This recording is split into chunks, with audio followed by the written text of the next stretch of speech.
In the thickly wooded lands of northern Michigan, it is not a rare sight to find a small bird soaring through the skies or to the next tree. Birds are a natural part of almost any environment, ours nonetheless. Looking around, you may be able to spot birds such as mourning doves, red-bellied woodpeckers, or northern cardinals. While these birds are very prevalent today, it hasn't always been this way. Turns out all the species listed above and many others are migratory birds who have moved to northern Michigan. Many birds who were previously living in more southern areas are starting or already have moved further north. Majority of the migrating birds are flocking up because their normal habitats are changing and getting warmer every year. While these changes may be devastating towards the habitats of an ecosystem, it can also draw in more species that are attracted to a new type of climate. This is taking place everywhere, including our forests. We wanted to learn more details about climate change and birds in our area, as well as how we can play a role in this solution. So we reached out and held an interview with Dr. Bill Scharf.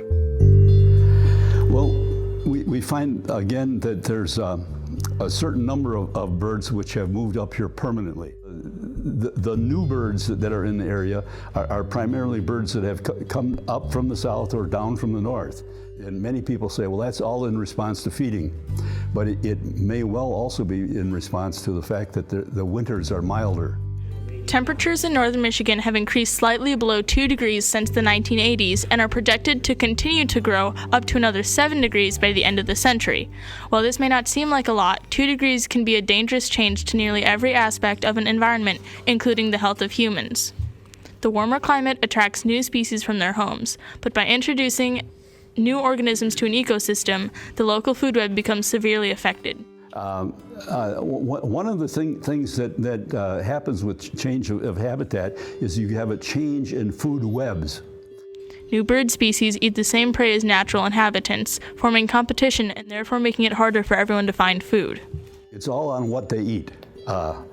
For example, if you have gulls which are increasing, and to a certain extent some of our gull species are increasing, that's because they're scavengers and they scavenge. We also find that vultures have increased, they're scavengers.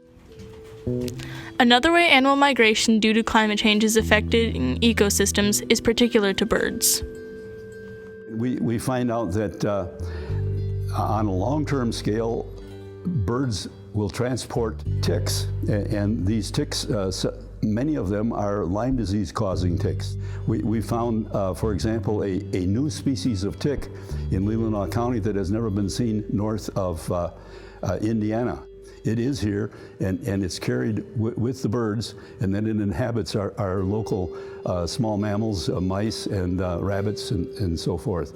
A disease like that can affect the whole community. We find out that they're exposed to new predators, new diseases. The whole game has changed. Although they are quite dangerous, prevention and protection against ticks is easily accessible. Checking yourself and your pets for ticks after going into an area where they could be, such as a forest or a field, is crucial. However, it is worth noting that the tick movement is correlated to the bird migration, which on its own is a substantial issue. Knowing that the climate change affects these birds more than anything, we can make steps to protect our climate from future warming. On a shorter-term scale, certain movements such as changing how we build buildings can ensure safer conditions for birds. We can not build tall buildings. The cities of Toronto, Chicago, and New York all have dark sky ordinances where they have their lights dimmed after a certain hour at night, and they have window glass, which is not going to interfere with birds, so the birds strike them. So that's a really important thing, is the tall building. We can also take note of where the species are living, making sure we do not interfere with their travels.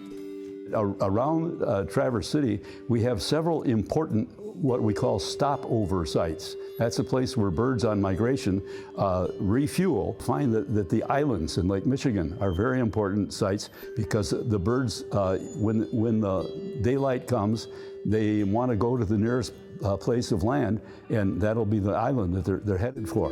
And it's worth noting that people have already got plans for wind towers in Lake Michigan.